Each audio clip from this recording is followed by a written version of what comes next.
Hi everyone, তোমরা সবাই কেমন আছো? আশা করি ভালো আছো। আশা করি তোমরা ভালো আছো, আমিও ভালো আছি। আর যে যেখান থেকে আমার ভিডিওটা দেখছো সবাই লাইক দিয়ে শুরু করবে ভিডিওটা দেখা। আর ভিডিওটা দেখে তো বুঝতে পারছো এটা কি ভিডিও। এটা হলো চতুর্দশী শাকের ভিডিও, আর হলো আশ্বিনে রান্না কার্তিকে খায় এই ভিডিও, আর সন্ধ্যার টিফিনের ভিডিও সব একসঙ্গে এড করে নিয়েছি। বন্ধুরা তোমরা সবাই দেখে নাও। এই দেখো আমি এখানে শাক করেছি, ভাজা করেছি। এটা হলো কি শাক বলে বসতে নাম ভুলে গেছি। আর এখানে আটা মাছ দিয়ে সবজি করেছি, সবগুলো আমি একসঙ্গে এড করেছি। আর আমি এখানে তোমাদের যে যেখান থেকেই দেখছো, তোমাদের যদি ভিডিওটা ভালো লাগে তোমাদের আত্মীয় স্বজন সবাইকে শেয়ার করে দাও। তোমরা কি বলবো, আর দেখে ভিডিওটা দেখো। এটা হলো মানে আটানা যে সবজি, এইগুলো দেখো। আমি একদম টাইম আমি এখন রাত্রে 3:30 বাজে, তখন আমি ভয়েস দিচ্ছি। কারণ যেহেতু পুরো চতুর্দিকে গান পাচ্ছি, আল্লাহ ভোরের আওয়াজ, এগুলো সব এর জন্য আমি এখন রাত্রে 3:30টার সময় মানে ভয়েস দিচ্ছি। তোমাদের যদি ভিডিওটা ভালো লাগে, আশা করি তোমরা সবাই চোদ্দ শাক খেয়েছো। আর কে কে চোদ্দ শাক খেয়েছো অবশ্যই আমাকে কমেন্ট করে জানাবে। আর কে কে আটা মাছ খেয়েছো এটাও আমাকে কমেন্ট করে জানাবে। আমি দেখো তোমাদের সাথে শেয়ার করে নিয়েছি।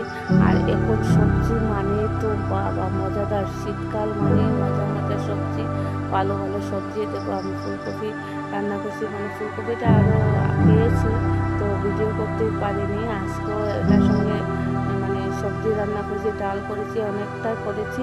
তো ফুলকপি আলু দিয়ে তরকারি বানিয়েছি, এটাও তোমাদের সাথে এড করলাম। দেখো যদি ভিডিওটা ভালো লাগে তাহলে অবশ্যই মানে করবে, লাইক শেয়ার কমেন্ট করবে। আর যদি নতুন বন্ধুরা হয়ে থাকো তোমরা সবাই আগে চ্যানেলটাকে সাবস্ক্রাইব করবে, বন্ধুরা, বুঝতে পেরেছো? আর দেখো আমি এখন একদম কম দিচ্ছি, এগুলা ভিডিও আমার ভালো লাগে না। আর আমার এইগুলার প্রতি এখন আর একদম ইচ্ছে নেই, মানে অনেকগুলা মানে সাবস্ক্রাইব হয়ে গেছে তো এগুলার মায়ার কারণে লেগে আছি। আর যে আমার এটা আমার চ্যানেলটা হবে আর এই হবে, আমার এটা কোনো চিন্তাধারা নেই। এতদিন ছিলাম আশায়, এখন আর আমার কোনো আশা নেই। মানে তবুও তোমাদের সঙ্গে আমার পরিচয় থাকার জন্য আমি এখন ভিডিও ছাড়ছি, যা পারি তাই ছাড়ছি। না হলে তো তোমাদেরকে আমি একেবারে ভুলে যাব। যদি আমি এগুলো না আসি তাহলে তোমাদেরকে একেবারেই ভুলে যাব। এই জন্য আমি মানে মাঝে মাঝে ভিডিও ছাড়ছি।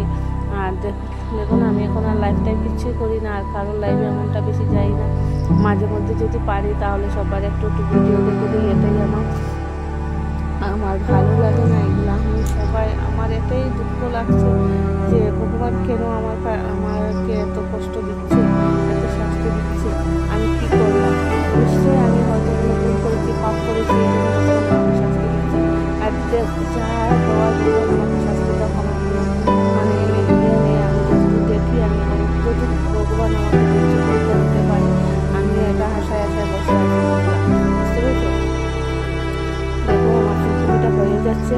ফুলকপির মধ্যে মানে এটার মধ্যে তো কোনো মানে পনির টনির এগুলো কিছু দেইনি, তো তরকারিটা তো একটু পাতলা পাতলা হয়ে যাবে। তো অল্প কয়েকটা বাদাম পেস্ট করে দিয়ে দিয়েছি। তো ভালোই লেগেছে, গরম গরম খেতে ভালোই লেগেছে, খারাপ লাগেনি। আর তোমরাও এরকম বানিয়ে খেতে পারো।